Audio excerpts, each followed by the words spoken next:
tell me about this picture that you brought in with you. So this is me at maybe 2 or 3 years old with nothing but a diaper on, painting in my grandma's backyard. And she was an artist, and she was the first person who introduced me to a creative practice of any sort. I remember it so clearly. It's wild. This is Jasmine Dillavou, and she's sharing a very significant photo. Like, I can remember the way my feet felt in the grass. I remember getting to use the tools to paint and move paint around. And for being this little, feeling really, I don't know, inspired and inclined to make a mess and move things around. And from that moment on, I was always in the paint. I always made art when I was at grandma's house. There was something that I felt so present and in my body about as I started making as a young kid, and knowing that was the only thing I wanted to do. From Colorado Public Radio, this is Quién Are We?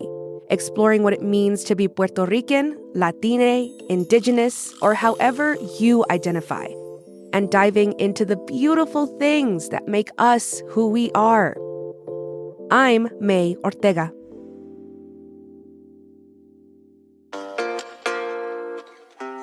Now that Jasmine is all grown up, she thanks the women in her life for encouraging her messy creativity. Even today, she's still smeared in paint. Sometimes she's smeared in cake or dirt or lipstick. She's created illegal underground experiences. She's hid vibrators in spaces meant for strangers to find. I do everything for a living. I'm a full-time performance artist and storyteller. I run my own curation business. I own a small business with my husband. I do community activism and outreach. Ever since her abuela turned her loose on a giant notepad with some paint in hand, Jasmine dreamt of becoming an artist in her own right. She was inspired by the women she knew, and she wanted to build upon their greatness. But achieving her dream wouldn't be easy. Breaking into Colorado Springs' art scene came with many challenges. Jasmine was young, Latina, and outspoken about her femininity. All things that were not the norm in that space at that time. She was met with pushback from her city's own arts community, the people she was trying to join. But before all that, her first challenge was to figure out what forms of art she was into and what she wanted to say. And while her first brush with creativity involved paint, she quickly gained an affinity for performance. As you started getting older, you're a tween, you're a teenager, what kind of arts media did you start to dabble in? Once I moved away from strictly painting and coloring and drawing, I got really drawn to the stage. And I got into theater really early on, which was sort of the beginnings of my interest in performance art and storytelling. I first started doing theatrical work right towards the tail end of elementary school, got really serious about the stage in middle school, and then committed to being on stage and doing stage work in high school. Starting in these theatrical productions as a kid just kind of gave me a reason to be on stage and feel seen. And, as a kid, we all are really drawn to a light, and maybe it's a small bout of ego, but somehow just being someone look at me, please. Someone pay attention to me. Oh, look, people care. They're paying attention. And then it changes. You get older and you realize it's not even about you when you're on stage telling a story. It's about sharing a moment, inviting people in with you so they can be really present with something really vulnerable and really real. And then in high school, joining the slam poetry club and getting to compete. My senior year in high school, I got to be part of a citywide competition, and I'd written a piece about my mom and my abuela from a young girl's perspective of looking at all these women in my life and how inspiring they are and how important it was to stay connected. And I never really felt comfortable growing up telling those kind of stories. I was, being mixed identifying and growing up in a really white community. And there's certain stories that just don't feel safe always. And you don't know how to tell them in a way that people will, one, respect them, or two, care. Yes. And so I get on stage and I say this piece, and I think I got like second place in the whole competition because of that piece. People responded to that because they just wanted to hear stories from real people. And so I was like, these are the stories I'm going to tell. Yeah. Whether there's space for them or not, I think the more I tell them, the more people will feel comfortable and safe telling their stories. And that was like such a defining moment for me on that stage.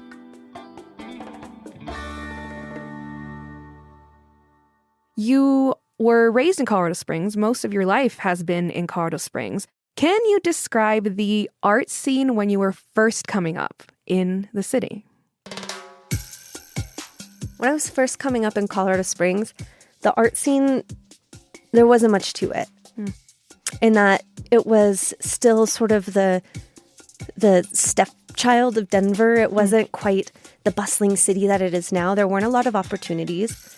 There were very few commercial art spaces, let alone fine art spaces. And in those spaces, you almost only saw white male artists.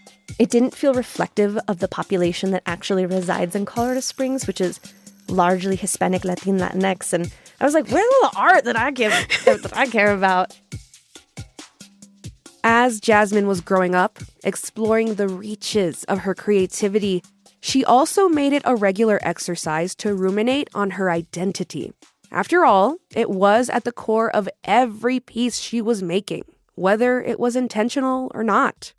She embraced being a girl and becoming a woman, using her art to deepen her understanding of who she was. Now, as an adult, she's come to the conclusion that she is a diaspora Boricua. Keeping the word diaspora in my identity has helped bring notice to the conversation around diaspora kids, and knowing that your family is so integral to who you are and your culture is so integral to who you are, and that the diaspora spreads us far and thin, but to maintain your roots through all of that is mandatory. And I think a lot of contemporary young people can identify with that, because we get stretched far from our communities, but you still feel like really empowered and passionate about identifying with that. So I am a diaspora Boricua, and I'm proud of it.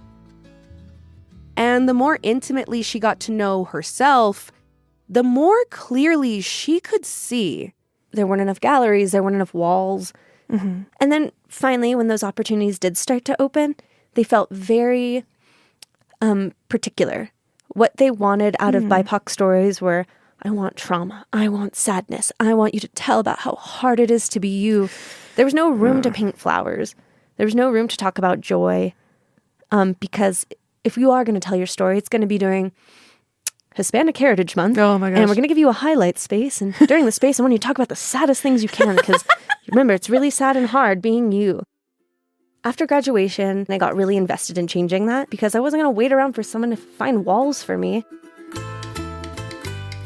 I was already making the work, and I needed walls for myself, let alone like my friends and my community that were making incredible works of art that weren't going to have a place next to the white male artists painting landscapes and cocopelis and aspens and horses. And so started in 2016, I'm like investing in the community. I'm volunteering everywhere. I'm signing up to be on every board I can possibly sit on. Wow. How old would I have been? 21, 22 years old. Just demanding that there be more seats at the tables. How did that affect the way you saw yourself as a Boricua? I think at first I felt like I needed to shrink myself in order to just get through the doorway. Because if you're too big and you're too loud and you're too much right off the bat, you're already not going to be heard. It's already hard being the only woman at the table, being the only brown person at the table, oftentimes the only queer person at the table. I don't even know how to explain it. Like, you can walk in a room and you can tell that they already had to squeeze the chair in to get you there. Yeah. And if you're too big, you're not going to fit. But she kept attending meetings, networking, biting her tongue when she needed to. And Jasmine was able to get her work and the work of her peers featured in more prominent spaces, helping more folks into the spotlight.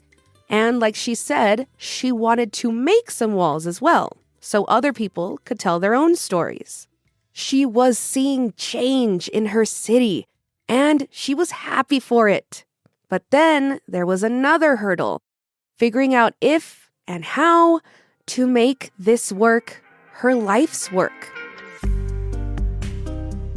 And I felt as though if I was going to take on a creative role as a permanent facet of my life, that I would always have to have a day job. I'd always have to work retail. I'd always have to serve tables. Sure. Whatever. Into my mid-20s, my late 20s, and realizing, like, if this is what I really want to do with my life, that there is no choice. So, I'm starting to navigate my way to my 30s and realizing that there is not a lot of time. And not that that's not like ooh, I'm going to die any day now, but I just know that life is the shortest, longest thing we have, and I want to use it doing something that feels good. And I'm not going to waste any of this. I don't have time to waste. And I can keep my retail gig, and I can be tired and not have the energy to be in the studio and turn down opportunities around me, or I can say, like, screw it, and time to put my money where my mouth is, which is saying I will put everything I have in me to ensure that other people have the same pedestal that all the other white dudes in this town have had for so long. That's when Ephemera was born, when she knew there was no going back. We'll get a taste after the break.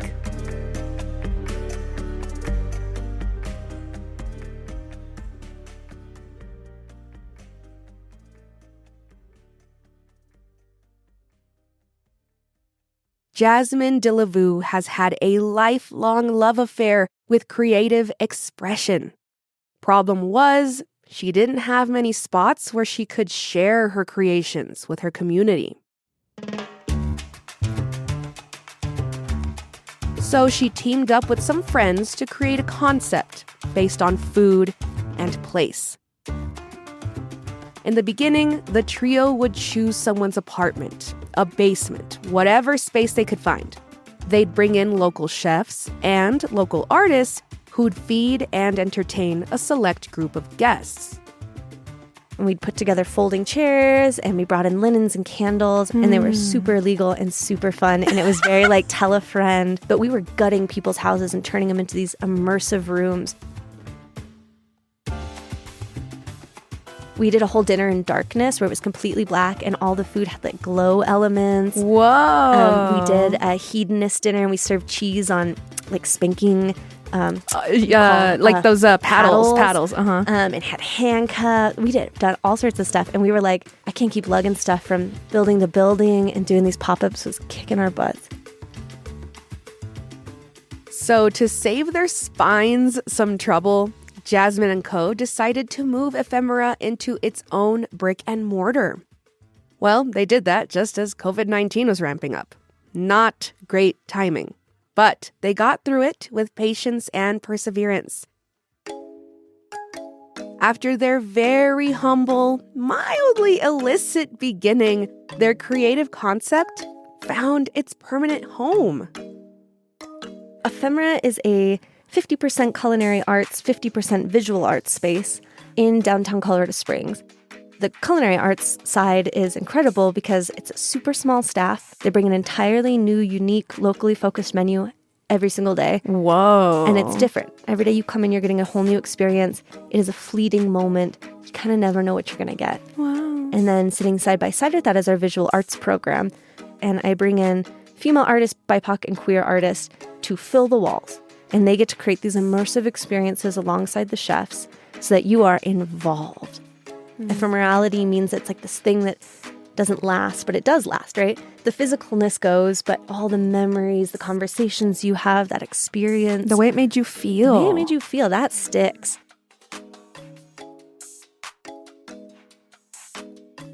Feelings. Those are a major ingredient in what Jasmine does. One constant thread in her work has been her experience as a woman or a girl, her feelings around womanhood. She's found so many ways to share how her relationships with other women have molded her into a confident creator.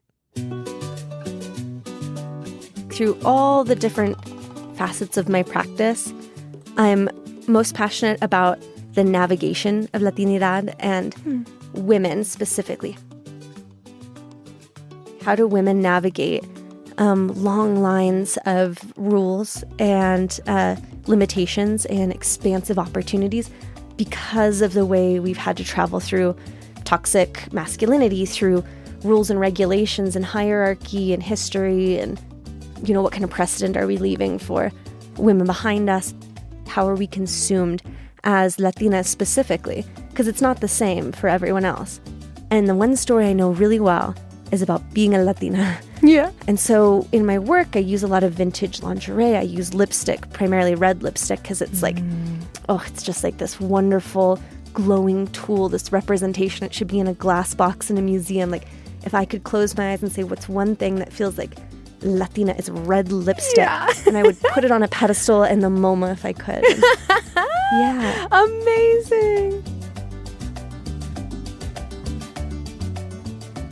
While ephemera is one significant part of Jasmine's career, there are many other projects that keep her busy, in a good way. And her methods span from painting on a traditional canvas to standing in as said canvas.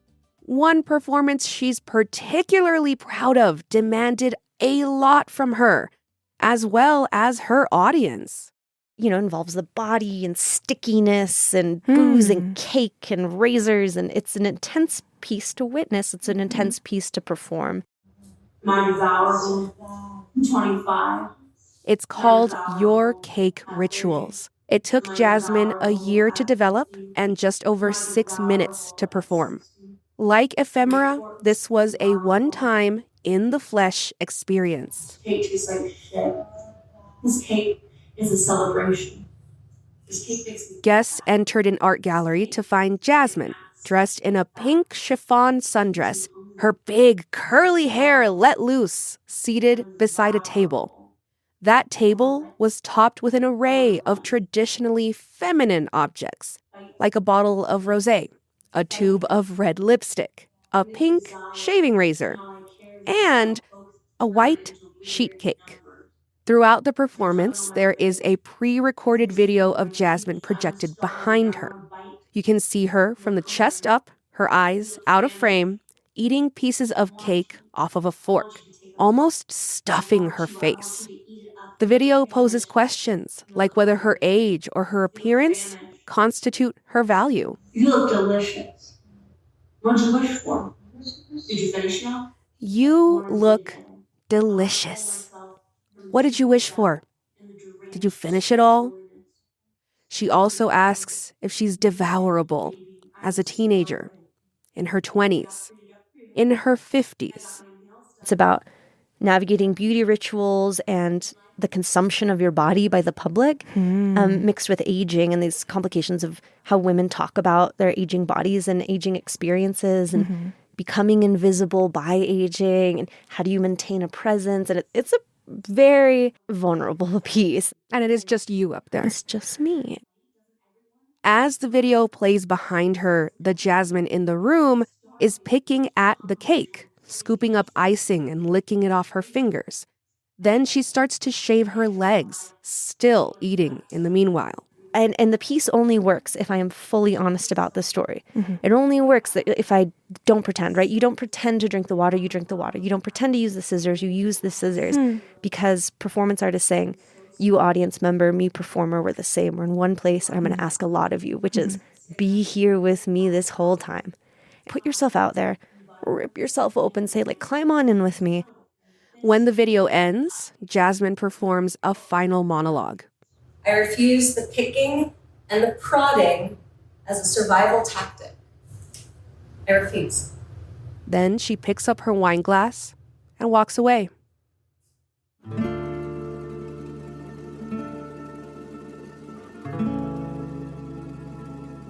It's always hard. There's always risk.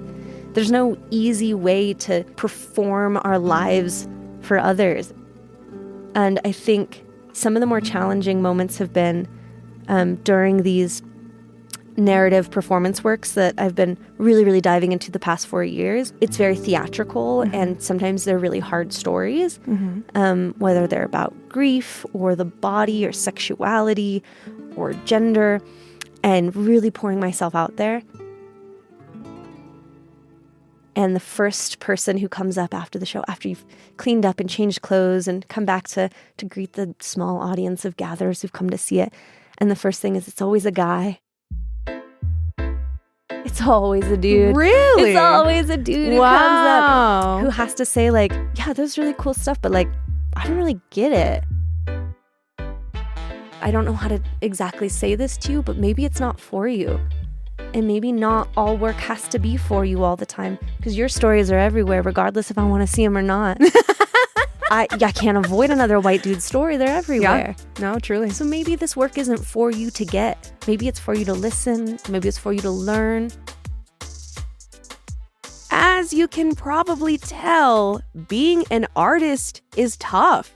It takes work, time, patience. And being an artist whose focus is on femininity and being brown, even more so.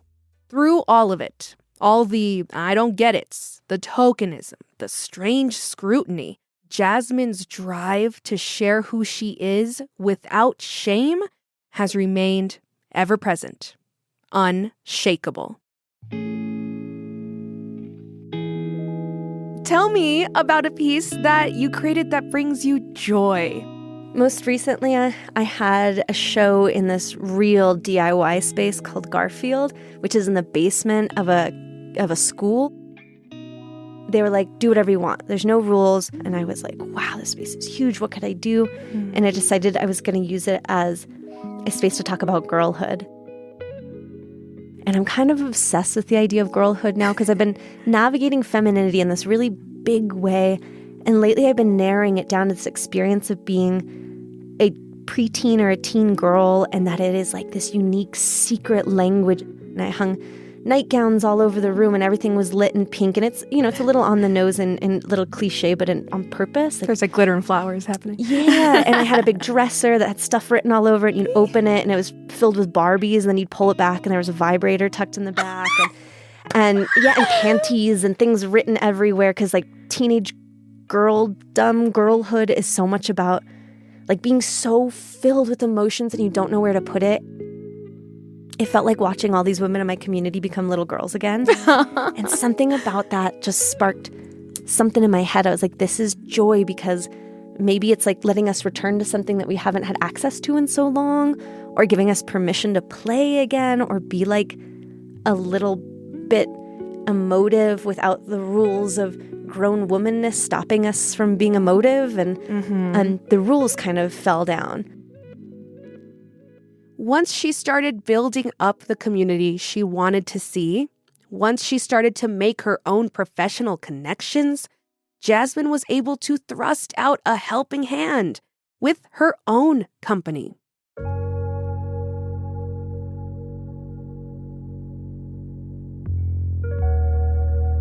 Dillavou Curation is what curates for ephemera and outside of ephemera, but also as a traveling curation project. So constantly building a list of professional makers and creatives that are like trying to get into the world, up-and-coming makers that follow under either they're female, they're BIPOC, they're queer, they're emerging, folks that need walls the most, basically. And the idea is that if I can create this list, that anytime someone's like, I need art for this thing, I can be the first person to put a brown artist on your walls. Wow. So that you don't need to keep showing the same people over and over and over again. Now I do feel as though I have a privilege because I did work really hard to get at that table, and I will continue to do so to ensure there's plenty of chairs for the folks behind me. But that I no longer feel I need to smallify myself for my stories to be heard.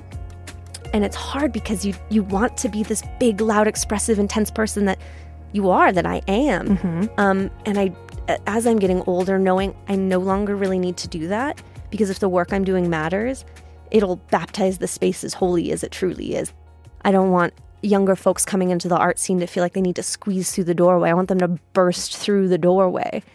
And I want them to do it loudly and strong and with passion and completely themselves. Jasmine now shows exactly who she is when she's at those tables of power. And who she is started back on those sunny days with her grandmother, rolling around in grass and paint. I've been thinking about muses a lot. My muse isn't exactly like what you would traditionally consider a muse to be defined as, because I think my muse is the women in my life. My mom, my grandmothers, my cousins, my sister. They inspire my work because they've been storytelling their whole life. It's the oldest art there is. And I learned how to storytell because I listened to my mom and my tias gossip in the kitchen. Yes. I learned how to storytell because my sister would come home from school and tell me about all the stuff the other girls were doing. I learned how to tell good stories because the women in my life have been telling good stories their whole lives. The little ones in my life, my cousins, my niece, they're all watching me as I tell my story. And I know I better tell my story right.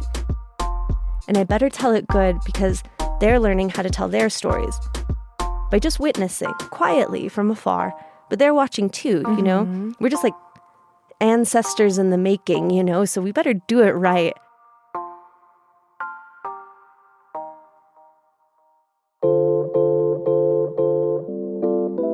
Jasmine Dillavou encourages diversity in creative spaces through her company, Dillavou Curation. She is a full-time artist with a focus on her feminine diaspora Boricua experience. Thank you to Jasmine for laying out your life in the Colorado Springs art scene and for painting a picture of your ever-evolving love of self-expression. I'm May Ortega. This episode was produced by me with mixing by Emily Williams. Pedro Lumbrano wrote our theme music. This episode was edited by Erin Jones and Andrew Villegas. You can find a list of everybody who helped make this episode in the show notes. Quién Are We is a production of Colorado Public Radio.